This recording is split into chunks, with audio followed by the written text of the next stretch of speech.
Hải Dương à? Hôm nay đang bận à? Chưa, đã xong đéo đâu, mới làm xong được thủ tục giấy tờ. Giấy tờ mẹ còn lằng nhằng làm mất hơn tiếng đồng hồ. Ký hợp đồng rồi là các cái cài kiếp các thứ mà đã lắp được màu đâu.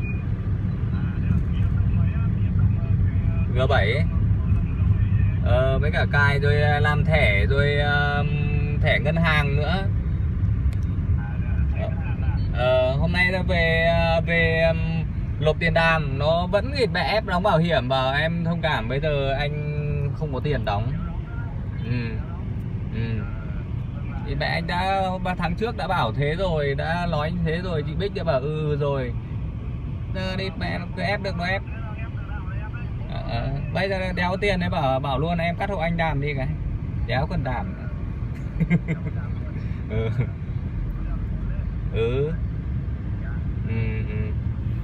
Thì đứng dậy về đeo đóng nữa.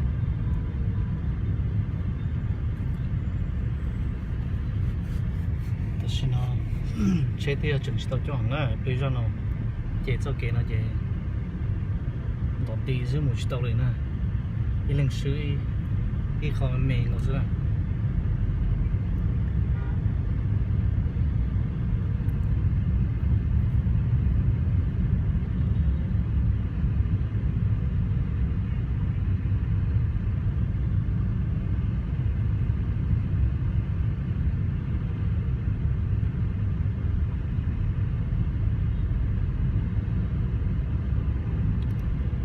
Cái mù son dẹp sổ lên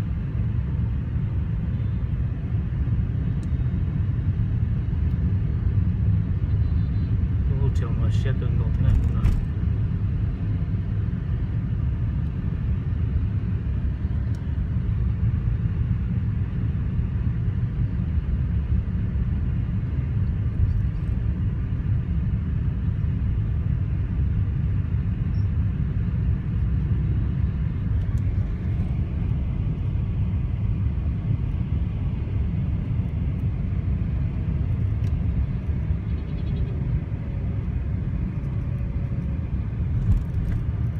chế toàn đi của là thế chỉ bỏ tiền cho nên là trong buổi chán này